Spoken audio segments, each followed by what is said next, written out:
ဒီကနေ့ခေတ်မှာလည်းပဲသိခံနေလို့နောက်ဆုံးအနိုင်ရသွားတဲ့ပုဂ္ဂိုလ်တွေရှိပါစိတ်ဓာတ်စွမ်းအားနောက်ဆုံးမှသိခံနေသည့်အတွက်ကြောင့်ကိုကရှုံးသွားအောင်အရှုံးမဟုတ်ဘူး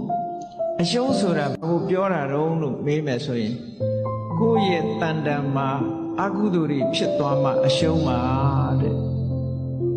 သို့သောလူတွေကအကုသိုလ်ဖြစ်သွားတာကိုအရှုံးလို့မထင်ဘူးဘာကိုအရှုံးထင်လို့ဆိုရင်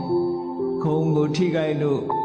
စော်ကားခံလိုက်ရလို့ခုံရှုံးသွားတာကိုရှုံးတယ်လို့ထင်တယ်ပစ္စည်းဥစ္စာဆုံးရှုံးသွားမှဆုံးရှုံးတယ်လို့ထင်တယ်တစုံတစ်ခုဆုံးရှုံးသွားမှဆုံးရှုံးတယ်လို့ထင်တယ်ကိုယ်စိတ်ဓာတ်ကလေးကောင်းမွန်တဲ့စိတ်ဓာတ်ကလေးဆုံးရှုံးသွားတာကြတော့နှမျောရကောင်းမှမသိဘူးတကယ်အနှစ်သာရကကိုယ်စိတ်ဓာတ်ကလေးဆုံးရှုံးမှုကအနှစ်သာရမဆုံးရှုံးမှုကပိုတာဝန်ရေးကြည့်တယ်ပစ္စည်းဥစ္စာဆုံးရှုံးသွားတာအပင်ငရဲမရောက်ဘူးဂုဏ်သိက္ခာတွေဆုံးရှုံးသွားတာအပင်ငရဲမရောက်ဘူးသိခံလိုက်သည့်အတွက်ကြောင့်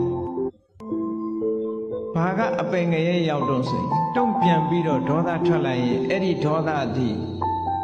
မကောင်းတဲ့ဘုံကိုအ ਨੇ ဆုံးတော့အယုတ်ဆိုးအကြည့်တန်တဲ့ဘဝကိုပို့ပေးတယ်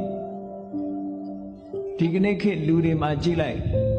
တချို့မျက်နှာလေးတွေပြုံးရွှင်တဲ့မျက်နှာရှိတယ်တချို့မျက်နှာတွေကပြုံးလို့မရတဲ့မျက်နှာမျိုးကြီးတွေရှိဘာဖြစ်လို့ဟိုဘဝတုန်းကခဏခဏစိတ်တူခဲ့လို့